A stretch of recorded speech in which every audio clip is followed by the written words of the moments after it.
What would you do if someone screamed insults at you for an entire hour? Most of us would walk away. Some would argue back. A few might even get violent. But what Buddha did when a man cursed him non-stop will change how you see conflict forever. Buddha was walking through a village one morning with his disciples. The sun was just rising and people were beginning their day. But as Buddha entered the main square, a wealthy Brahmin named Bhardvaja was waiting for him, and he was furious. Bhardvaja had heard that Buddha was accepting everyone into his spiritual community, not just Brahmins like himself, but also lower castes, merchants, laborers, even untouchables. To Bhardvaja, this was an outrage. The sacred teachings should only be for the pure, the high-born. How dare this wandering monk bread the sacred order?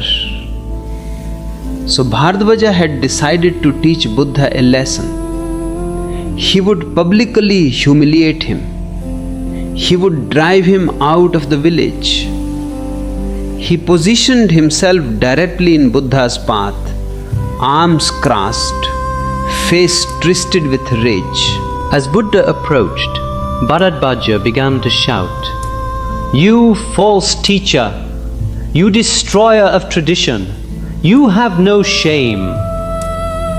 Buddha stopped walking and looked at Bharadvaja with calm eyes. This only made Bharadvaja angrier. He expected Buddha to defend himself, to argue back, to show some reaction. But Buddha simply stood there, listening peacefully. So Bharadvaja shouted louder. He called Buddha every insulting name he could think of. He questioned Buddha's legitimacy, his wisdom, his right to teach. He attacked Buddha's family, his background, his disciples. The insults poured out like a river of poison. 5 minutes passed, then 10, then 20. Bharadvaja's voice grew hoarse, but he kept going. The disciples who had been walking with Buddha looked uncomfortable. Some wanted to defend their teacher. But Buddha raised a gentle hand, signaling them to remain quiet. 30 minutes, 40 minutes. Bharadvaja was running out of insults, but his anger hadn't diminished. He was sweating now, exhausted from the verbal assault. Still Buddha stood there, completely at peace, waiting patiently. 50 minutes. The entire village had gathered to watch this strange confrontation. A man screaming insults, a monk standing in perfect tranquility. What kind of person doesn't react to being cursed for nearly an hour? Finally, after a full 60 minutes, Bharadvaja's voice gave out. He stood there panting, throat raw, having exhausted every insult he knew. And Buddha had not said a single word in defense. In the silence that followed, Buddha spoke for the first time. His voice was gentle, almost kind. "Bharadvaja, may I ask you a question?" The Brahmin, surprised that Buddha was addressing him so respectfully after being cursed for an hour, nodded suspiciously. "If someone offers you a gift," Buddha said, "and you refuse to accept it, to whom does that gift belong?" Bharadvaja frowned, confused by the question. It belongs to the one who offered it, of course. Buddha smiled. Exactly. You have spent this past hour offering me gifts of anger, insults, and hatred. But I do not accept these gifts. So to whom do they belong? The words hit Bharadwaja like a thunderbolt.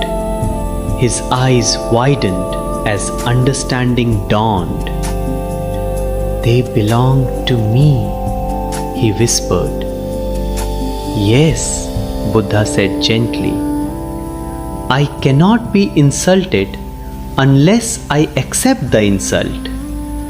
I cannot be angered unless I accept the anger. You have been poisoning yourself for the past hour, not me.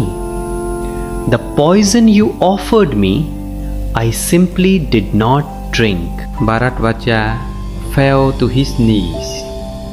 All the rage drained out of him, replaced by something else. Shame, wonder, and a desperate need to understand. How? He asked, his voice breaking. How can you stand there peacefully while someone attacks you? How do you not feel anger? Buddha sat down on the ground, gesturing for Bharadwaja to sit as well. When someone throws a burning coal at you, intending to hurt you, it only burns you if you catch it, Buddha explained. Anger is the same. When someone offers you anger, you must choose whether to pick it up or let it fall harmlessly to the ground. But doesn't it hurt you to be insulted?